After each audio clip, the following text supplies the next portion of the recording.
वो state lands पे, forest land पे या किसी भी गवर्नमेंट लैंड पे हैं, उनको ध्वस्त किया जाए। उसमें जो मदरसाज हैं, जो मस्जिदें हैं, उनको भी ध्वस्त किया जाए। क्या इससे हालात ख़राब नहीं होंगे? नहीं, हमने कहा कि जो इंस्टीट्यूशंस ऑफ रिलीजियस इंस्टीट्यूशंस को क्योंकि इस्तेमाल किया जाता है, चाहे मस्जिदें हों, मदरसे हों, इंडोक्ट्रिनेशन और रेडिकलाइजेशन के प्रोसेस को आगे बढ़ाने की। और ये रिपोर्ट्स हैं और ये हमारे पास सबूत हैं कि जम्मू संभाग में एज ऑन डेट ऐसे कई सैकड़ों की संख्या में इंस्टीट्यूशंस हैं जहाँ पे इंडोक्ट्रिनेशन और रेडिकलाइजेशन का काम चल रहा है, जहाँ पर रेडिकल प्रीचर जो है वो जहर भरने का काम कर रहे हैं। आप मुझे बताइए कि क्या उन रिलीजियस इंस्टीट्यूशंस के खिलाफ कार्रवाई नहीं होनी चाहिए? क्या उन कार्रवाई एक अलग चीज़ है सर। एक धार्मिक संस्था को आप बोल रहे हैं कि ध्वस्त कर दो। धार्मिक संस्था अगर फॉरेस्ट लैंड पे है, स्टेट लैंड पे है और वहाँ पे काम वो हो रहा है जो राष्ट्रीय सुरक्षा के खिलाफ हो, तो उसे ध्वस्त करना चाहिए। वो कोई भी रिलीजियस इंस्टीट्यूशन हो, मुस्लिम रिलीजियस इंस्टीट्यूशन हो, हिंदू रिलीजियस इंस्टीट्यूशन हो, क्रिश्चियन रिलीजियस इंस्टीट्यूशन हो, बुद्धिस्ट हो, जैन हो, एनी। इंक्रोचमेंट के खिलाफ हैं या मुस्लिम समुदाय के खिलाफ हैं? हम डेमोग्राफिक असॉल्ट जो जिहादी प्रोसेसेस द्वारा प्रायोजित है उसके खिलाफ है, जो आपको मुसलमान देखता है, और एनक्रोचमेंट्स के भी खिलाफ है। दोनों अलग विषय हैं, दोनों इंटर लिंक्ड विषय भी हैं। उस व्यापकता में आपको कश्मीर से आके लोगों ने जो कब्जा किया है वो कौन लोग हैं, और आप देख लीजिए कि कितनी जनसंख्या में लोग वहाँ पे रहते थे, हिंदू परिवार। कौन लोग? मैं बता रहा हूँ, कश्मीर से आए मुस्लिम समुदाय के लोग हैं, जो मुस्लिम समुदाय के लोग हैं जिन्होंने वहाँ पे एनक्रोचमेंट की है। और इस संदर्भ में जो RTI रिप्लाईज हमें आई हैं, जिसके बेसिस पे हाईकोर्ट में भी कुछ केसेस पेंडिंग है, उसमें भी ये लिखा गया है कि रेवेन्यू और फील्ड एजेंसीज ये नहीं बता सकती कि एक्सटेंट ऑफ एनक्रोचमेंट क्या है, क्योंकि जब भी हम यहाँ पे जाते हैं तो हम पे पथराव होता है। एक्चुअली जम्मू चेयरमैन एडवोकेट अंकुश शर्मा जी हमारे साथ मौजूद हैं। सर, स्वागत है आपका न्यूज़ 7 इंडिया में। धन्यवाद सर, आज की प्रेस कॉन्फ्रेंस का क्या उद्देश्य था? देखिए, कुछ दिन पहले हम सिधड़ा में जहाँ पे टेंपल अटैक हुआ था, डेसेग्रेशन हुई थी, वैंडलाइजेशन हुई थी, वहाँ पे गए थे और पूरी स्थिति को समझने के बाद सरकार से कुछ डिमांड्स की थी। पहली डिमांड ये थी कि आप इस अटैक को केवल एक प्रॉपर्टी पे अटैक, एक रिलीजियस इंस्टीट्यूशन पे, मंदिर पे अटैक मत समझिए। आप इसे देखिए कि ये जम्मू संभाग की स्पिरिचुअल और रिलीजियस आइडेंटिटी पे हमला है। बाबा कालीवीर जी की मूर्ति हो, हनुमान जी की मूर्ति हो, तमाम और मूर्तियाँ हों, उस पे हमला करना एक जेनोसाइडल एक्ट है। एक विचारधारा जो एक रेडिकल तरीके से अनलीश हो रही है, उसका एक परिचायक है। तो आप इस क्वेश्चन को वैसे एड्रेस कीजिए। और साथ ही साथ हमने कहा था कि आप इस मंदिर की रिकंस्ट्रक्शन के लिए 1 करोड़ रुपए की धनराशि यहाँ पे सुरक्षित रखिए, ताकि because you failed to protect religious institutions of the minority community in J&K, तो आप इसे रिकंस्ट्रक्ट करवाने के लिए वो रखिए। इन दोनों ही विषयों पे सरकार की तरफ से ना ही कोई आश्वासन आया, ना ही कोई बात आई। ऑन टॉप ऑफ दैट किसी व्यक्ति की धरपकड़ भी नहीं की गई। आज तक FIR में क्या प्रोग्रेस हुई उसके बारे में भी किसी को जानकारी नहीं है। और सरकार का इनसेंसिटिव एटीट्यूड हमें देखने को नज़र आया। यहाँ पे वो चीज़ों को पर्दे के नीचे दबाने का ही कार्य कर रही है। साथ ही साथ हमने ये कहा था कि जो बिगर प्रोसेस ऑफ डेमोग्राफिक असॉल्ट है जम्मू, और जो रेडिकल जिहादिस्ट इस प्रोसेस को अनलीश करने में शामिल है, उनके खिलाफ कार्रवाई करिए। उनका जो इंफ्रास्ट्रक्चर यहाँ पे इलीगली बिल्ट है, धार्मिक स्थलों को इस्तेमाल करके जो इंडोक्ट्रिनेशन और रेडिकलाइजेशन का प्रोसेस जम्मू कश्मीर में जो चला रहे हैं, और इस तरीके के जिहादी प्रोड्यूस कर रहे हैं, जो अटैक कर रहे हैं टेम्पल्स पे, जो टारगेटेड किलिंग्स कर रहे हैं, जो समाज में विद्वेष फैलाने का काम कर रहे हैं, उनके खिलाफ भी कार्रवाई कीजिए। वो इंस्टीट्यूशंस को भी ध्वस्त कीजिए जो ये करने का, इंडोक्ट्रिनेशन का काम कर रहे हैं। उसकी तमाम डिटेल्स जो है वो एजेंसीज़ के पास भी हैं। हमने भी किसी न किसी तरीके से इन तक पहुंचाई हैं पब्लिक प्लेटफॉर्म के ज़रिए। अदरवाइज एजेंसीज के पास अगर डिटेल्स हैं तो क्यों नहीं कार्रवाई होती है? क्योंकि हमेशा से जम्मू कश्मीर में एजेंसीज़ इन जिहादी सबवर्सिव प्रोसेसेस को लेके डिनायल मोड में रही है। वो पॉलिटिकली करेक्ट होने के चलते, या अंदर से कब्ज़ा ऐसा है वो होने के चलते, या पॉलिसी या देखने का नज़रिया ऐसा है उसके होने के चलते, नज़रिया ऐसा है कि वो state is hostile to the nation. कड़े कदम तो उठाए जा रहे हैं, लेकिन इन सब चीज़ों पे चुप्पी क्यों? अगर एंटी इंक्रोचमेंट ड्राइव चलाई जाती है उसके लिए कोई नहीं देखा जाता है, छोटा बड़ा, तो इस तरह की एक्टिविटीज़ पे क्यों नहीं कार्रवाई होती? देखिए, एंटी इंक्रोचमेंट ड्राइव भी कॉस्मेटिक तरीके से दिखाने के लिए चलाई जाती है, प्रोबेबली टेम्पर्स को हाई करने के लिए। ऐसे तरीके से चलाई जाएगी जिससे रेजिस्टेंस बिल्ड होगी और आप कुछ कर नहीं पाएंगे। तो आपने ये भी दिखा दिया कि हम करने की कोशिश कर रहे थे और आपने किया भी कुछ नहीं। तो मुझे लगता है कि ये दोगली गेम खेलने का काम जो यहाँ का एडमिनिस्ट्रेशन कर रहा है। कोर्ट ने स्टे दे दिया ना? नहीं, ऑब्वियसली कोर्ट में आप कोई जाएगा, अब आप गलत प्रोसेस अडॉप्ट करके सपोज जाएंगे, हालांकि वो उस केस की डिटेल्स मेरे पास नहीं है, मैं जानकारी नहीं रखता। बट हैविंग से मतलब अदरवाइज डिवीजन बेंच की तो क्लियर कट जजमेंट्स है ना हमारे वाले केस में, रोशनी जजमेंट वाले केस में, that you have to remove all this encroachments. तो जो फॉरेस्ट लैंड्स हैं, रिवर बेड्स हैं, स्टेट लैंड्स हैं, वहाँ से एनक्रोचमेंट्स हटाने के लिए आप इस तरीके से थोड़ा ना कार्रवाई करेंगे कि आपको कार्रवाई बीच में रोकनी पड़े। You have to plan it. आपके लिए मैन एंड मटीरियल रिसोर्सेज, पूरी प्लानिंग प्रॉपर तरीके से ड्यू प्रोसेस फॉलो करते हुए कार्रवाई करेंगे। वो करना मुश्किल नहीं है, चूंकि इनकी मंशा नहीं है। देखिए, सुप्रीम कोर्ट में इन्होंने क्या कहा, वो जो बड़े बड़े लोग कश्मीर से उठ के चले गए सुप्रीम कोर्ट में ये कहते हुए कि देखिए जी, रोशनी जजमेंट ने हमें मार दी, हमें बचा लीजिए। सुप्रीम कोर्ट ने कहा हम नहीं बचाएंगे।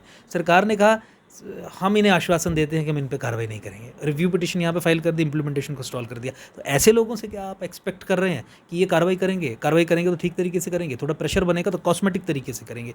ये इनकी कॉस्मेटिक नेचर के कारण ही इस तरीके की चीज़ें हुई हैं जो आपने बताया कि जी, जिस तरह से सिदरा में जो मंदिर में तोड़फोड़ की गई है, कालीवीर जी के मूर्तियाँ जो हैं वो तोड़ी गई हैं, क्या लगता है आपको किसका हाथ जो है इसके पीछे हो सकता है? नहीं, देखिए, हमने तो ये कहा कि ये कोई एक व्यक्ति का, दो व्यक्तियों का हाथ नहीं है। जो एक पूरा पिछले कई वर्षों से 70 सालों से जेनोसाइडल प्रोसेसेस जम्मू कश्मीर में चल रहे हैं, उसकी मोर ग्रेजुएटेड और मोर प्रोनाउंस्ड फॉर्म है। जहाँ पे पहले आपकी ज़मीनों पे कब्जा करके एक डेमोग्राफी को चेंज करने का जेनोसाइडल प्रोसेस अनलीश किया गया। स्टार्ट हुआ कश्मीर से, हिंदुओं के नरसंहार से। नरसंहार की शेप बदल गई, नरसंहार करना है डेमोग्राफी को चेंज करके। Then next step is to conduct these physical attacks. तो मंदिरों पे हमला, आपके रिलीजियस इंस्टीट्यूशंस पे हमला, ताकि आप वहाँ से निकलें, आपकी ज़मीनों पे कब्जा। और वहाँ 4,500 कनाल जो जेडी ने लैंड एक्वायर किया, आप देख लीजिए कश्मीर से आके लोगों ने जो कब्जा किया है वो कौन लोग हैं। और आप देख लीजिए कि कितनी जनसंख्या में लोग वहाँ पे रहते थे, हिंदू परिवार। कौन लोग? मैं बता रहा हूँ, कश्मीर से आए मुस्लिम समुदाय के लोग हैं, जो मुस्लिम समुदाय के लोग हैं जिन्होंने वहाँ पे एनक्रोचमेंट की है। और इस संदर्भ में जो RTI रिप्लाईज हमें आई हैं, जिसके बेसिस पे हाईकोर्ट में भी कुछ केसेस पेंडिंग है, उसमें भी ये लिखा गया है कि रेवेन्यू और फील्ड एजेंसीज ये नहीं बता सकती कि एक्सटेंट ऑफ एनक्रोचमेंट क्या है, क्योंकि जब भी हम यहाँ पे जाते हैं तो हम पे पथराव होता है, हम पे हमले होते हैं। तो ये परिस्थिति है कि 90 में जो ज़मीन 4,500 कनाल यहाँ के लोगों से अधिग्रहित की गई कॉलोनी बनाने के लिए, वहाँ पे कॉलोनी नहीं बनाई गई, बल्कि it was allowed to be encroached by certain individuals, by people. तो उसके बाद आज 12 लोग वहाँ पे रह गए हैं, 12 घर उस एरिया में रह गए हैं। डिप्लीशन ऑफ विच मीन्स कि एक सैम्पल अगर आप केस ले लें तो clear cut case of wiping out of the community which is under the target of demographic assault. तो इन चीज़ों को अगर आप देखेंगे, व्यापक तौर पे देखेंगे, तो बहुत ख़तरनाक इम्प्लीकेशंस आपको इसकी नज़र आएंगी। और ये किसी भी समाज के लिए ठीक नहीं है। ये चीज़ें आज टेंपल अटैक हुआ है, कल लोगों पे हमले होंगे, जिस तरीके से कश्मीर में टारगेटेड किलिंग्स होंगी, वैसे होगा तो फिर ऑब्वियसली दोनों कम्युनिटीज़ के लिए बहुत खतरे की बात हो जाएगी। इतना लंबा समय क्यों लगा आपको? वहाँ पे आप गए, वहाँ पे आपने देखा, इतना लंबा समय क्यों लगा? नहीं, पहले दिन या दूसरे दिन क्यों नहीं आप गए? पहले दिन हमने प्रेस क्लब के सामने बहुत बड़े व्यापक तौर से प्रोटेस्ट किया था हम। बिल्कुल। हाँ, तो प्रेस क्लब में हम गए थे। उसके बाद हमें ये लगा कि सरकार ने इसमें FIR लगाई तो कोई कार्रवाई करेंगे, जब नहीं की तो हम दूसरे दिन चले गए। अब हम 2 दिन पहले ही वहाँ पे गए थे, आज हमने ये प्रेस कॉन्फ्रेंस की। तो हम तो लगातार कंसिस्टेंटली इस इशू को उठाते आ रहे हैं। और आपने देखा आज की प्रेस रिलीज में भी हमने यही कहा कि सरकार सबसे बड़ा सबवर्सिव टूल है डिसइंफॉर्मेशन कैंपेन चलाने का देश के खिलाफ, ये बता के कि जम्मू कश्मीर में सब कुछ नॉर्मल है। ये जो नॉर्मलसी का कैंपेन है भारत सरकार का, इंडियन स्टेट का, केंद्र सरकार का, UT के शासन का, प्रशासन का, इससे बड़ा प्रपंच, इससे बड़ा झूठ और कुछ नहीं हो सकता। और यही सबवर्सिव टूल्स की तरह जम्मू कश्मीर में एक्ट कर रहे हैं, जो जम्मू कश्मीर में और इवन देश की राष्ट्रीय सुरक्षा, नेशनल इंटीग्रिटी को खतरे में डालता है। जिस तरह से ये तस्वीरें निकल के सामने आ रही है, मूर्तियाँ तोड़ी जा रही हैं, हरे झंडे जो हैं वो मंदिरों पे लहराए जा रहे हैं, इससे हालात ठीक होंगे या ख़राब होंगे? नहीं, ख़राब हो रहे हैं। हमने तो कहा कि ये निरंतरता में आपको देखना पड़ेगा। ये तो अब ग्रेजुएट हो रहे हैं attacks to a level where physical attacks are becoming a reality. Next may be targeted killings, next में भी पूरा मंदिर ही ध्वस्त कर देना। जम्मू में, जम्मू संभाग में ही हो रहा है और कश्मीर में तो हो चुका है। कश्मीर में तो मंदिर बचे ही नहीं है। कश्मीर में तो मंदिर प्लिंथ तक से उखाड़ के फेंक दिए गए। और इस सरकार की कोई प्रतिबद्धता नहीं है कि उन्हें रिस्टोर किया जाए, कोई पॉलिसी लाइन नहीं है कि उन्हें रिस्टोर किया जाए। हिंदुओं का नरसंहार हुआ कश्मीर में, पार्ट्स ऑफ जम्मू प्रोविंस, डोडा, किश्तवाड़, रामबन, आज तक आधिकारिक तौर पे उसे जेनोसाइड डिक्लेयर नहीं किया। क्यों? क्योंकि फिर कार्रवाई करनी पड़ती है। कार्रवाई करना सरकारों के लिए पॉलिटिकली करेक्ट नहीं है, तो हिंदू मरता रहे, पिसता रहे, चीज़ें होती रहे। अब सवाल हिंदू या मुसलमान का नहीं है, सवाल ये है कि जेनोसाइड किसका हुआ। जेनोसाइड हिंदुओं का हो तो इसलिए हम हिंदू जेनोसाइड की बात कर रहे हैं। तो उसी संदर्भ में देखना पड़ेगा। जब आप डिनायल मोड में रहेंगे जेनोसाइड को लेके, नरसंहार को लेके, एथनिक क्लिनजिंग को लेके, तो कॉन्स्टेंटली और रिलेंटलेसली चलता रहेगा और वही चलता आ रहा है। अंकुर जी, आप हर बार कहते हैं कि इंक्रोचमेंट्स जो हैं वो हटानी चाहिए। आपने परसों वाले स्टेटमेंट में भी ये कहा कि जितनी भी इंक्रोचमेंट्स हैं, जो ये जिहादी लोग हैं, इनकी जितनी भी इंक्रोचमेंट इनके द्वारा की गई हैं, चाहे वो स्टेट लैंड्स पे हैं, फॉरेस्ट लैंड पे हैं या किसी भी गवर्नमेंट लैंड पे हैं, उनको ध्वस्त किया जाए। उसमें जो मदरसाज हैं, जो मस्जिदें हैं, उनको भी ध्वस्त किया जाए। क्या इससे हालात ख़राब नहीं होंगे? नहीं, हमने कहा कि जो इंस्टीट्यूशंस ऑफ रिलीजियस इंस्टीट्यूशंस को क्योंकि इस्तेमाल किया जाता है, चाहे मस्जिदें हों, मदरसे हों, इंडोक्ट्रिनेशन और रेडिकलाइजेशन के प्रोसेस को आगे बढ़ाने के लिए। और ये रिपोर्ट्स हैं और ये हमारे पास सबूत हैं कि जम्मू संभाग में एज ऑन डेट ऐसे कई सैकड़ों की संख्या में इंस्टीट्यूशंस हैं जहाँ पे इंडोक्ट्रिनेशन और रेडिकलाइजेशन का काम चल रहा है, जहाँ पे रेडिकल प्रीचर जो हैं वो जहर भरने का काम कर रहे हैं। आप मुझे बताइए कि क्या उन रिलीजियस इंस्टीट्यूशंस के खिलाफ कार्रवाई नहीं होनी चाहिए? क्या उन कार्रवाई एक अलग चीज़ है सर। एक धार्मिक संस्था को आप बोल रहे हैं कि ध्वस्त कर दो। धार्मिक संस्था अगर फॉरेस्ट लैंड पे है स्टेट लैंड पे है और वहाँ पे काम वो हो रहा है जो राष्ट्रीय सुरक्षा के खिलाफ हो, तो उसे ध्वस्त करना चाहिए। वो कोई भी रिलीजियस इंस्टीट्यूशन हो, मुस्लिम रिलीजियस इंस्टीट्यूशन हो, हिंदू रिलीजियस इंस्टीट्यूशन हो, क्रिश्चियन रिलीजियस इंस्टीट्यूशन हो, बुद्धिस्ट हो, जैन हो, एनी रिलीजियस इंस्टीट्यूशन हो, उसे ध्वस्त करना चाहिए। हम जम्मू कश्मीर की पर्टिकुलर पेक्यूलियर कंडीशंस के कॉन्टेक्स्ट में मैं बात कर रहा था, इसलिए हमने ये कहा। कोई चिन्हित करके आप बता सकते हैं कि कहाँ पे इस तरह की बातें होती है जो आप बता रहे हैं? बठिंडी, सिदड़ा, रंगूड़ा, जितने भी इंस्टीट्यूशंस ऑफ रेडिकलाइजेशन आने वाले समय में आपको बिल्कुल एकदम दिख जाएगा। And you know all these are forest lands, revenue lands, public lands etcetera. और बहुत सारी रिपोर्ट्स हैं जिसको हमने पिछले 1-1.5 वर्ष पहले भी सामने लाया था कि किस तरीके से Pakistani nationals are owning lands in Jammu. फिर हमने ये बताया था कि किस तरीके से कहाँ कहाँ पे स्ट्रेटेजिक पोजीशन पे ये रिलीजियस इंस्टीट्यूशन, ये सबवर्सिव एलिमेंट्स, आपने नमाज पढ़ने जाना है वहाँ पे आपको कोई खतरा नहीं है, वो नहीं मैं कह रहा हूँ, but jihadist, Islamist, radical preachers जहाँ पर रिलीजियस इंस्टीट्यूशंस को बना के क्रिटिकल पोजीशंस पे हमने सारी डिटेल्स दी है, एक एक डिटेल आप मेरे ट्विटर हैंडल पे जाके देखिए, क्रिटिकल पोजीशंस पे, इंपॉर्टेंट पोजीशंस पे, अराउंड सिक्योरिटी एस्टेब्लिशमेंट, सब कुछ दिया हुआ है जहाँ पे ये काम चल रहा है। आप एजेंसीज से बात करिए, आप they not speak to you on camera, आप बात करिए, ये खतरे तो बहुत मैनिफेस्ट है और इसी कारण ये सब चीज़ें चल रही हैं। जो प्रत्यक्ष को तो प्रमाण की भी आवश्यकता नहीं है, सब चीज़ें अगर इस तरीके से चल रही हैं, आज यहाँ पे लोग पकड़े जा रहे हैं हवाला नेटवर्क में टेरर एक्टिविटीज़ को आगे बढ़ाने के लिए, तो वो प्रोसेसेस यहाँ पे चल रहे हैं, इसलिए तो वो चीज़ें हो रही हैं ना। तो अब जब when we talk about taking action against these individuals, these institutions, these ideologies, हम ये देखते हैं कि सरकार पर्दे डालने का काम करती है, सरकार डिनाइल मोड में रहने का काम करती है,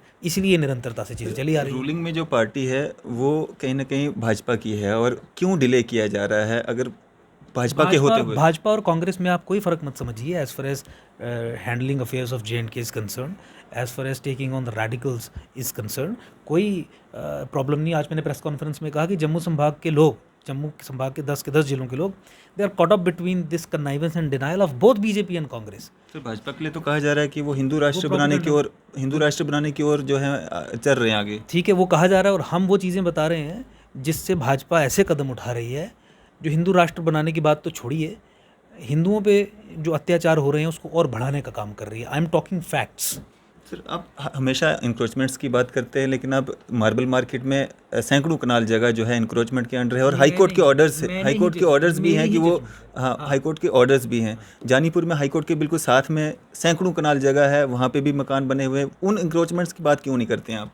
नहीं, देखिए, मैंने तो जजमेंट करवाई है, जो रोशनी केस में जजमेंट है, I am the main petitioner in that. Roshni कानून को चुनौती देना, उस पर जजमेंट करवाना, तो इनवेरिएबली वो तो अप्लाई होगी। इम्प्लीमेंटेशन नहीं हो रही है, उसी को लेके तो हम चिल्ला रहे हैं। हमने कहा ना, शुरुआत तो वहाँ से होनी चाहिए ना जहाँ से हाई कोर्ट के ऑर्डर्स हैं। देखिए अब शुरुआत कहाँ से होनी है, उसके ऊपर मैं क्या चर्चा कर सकता हूँ, लेकिन as a matter of fact तो रख सकते हैं ना, एक पॉलिटिकल लीडर होने के नाते। जितनी भी इंक्रोचमेंट्स हैं उन पर कार्रवाई होनी चाहिए। यू हैव ऑल रिपोर्ट्स, आपकी रिवर बेड्स हैं, आपकी फॉरेस्ट लैंड्स हैं, आपकी स्टेट लैंड्स हैं, जहाँ पे इंक्रोचमेंट्स हुई हैं, उन्हें तत्काल प्रभाव से हटाया जाना चाहिए। मैं केवल ये कह नहीं रहा हूँ, इस चीज़ को लेकर मैंने हाई कोर्ट में 6 वर्ष लड़ाई लड़ी है।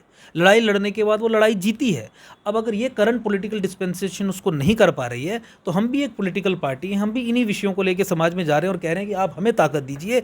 आने वाले 10-15 दिनों में सरकार अगर हमारी बनती है तो 10-15 दिनों में सब कुछ साफ कर देंगे।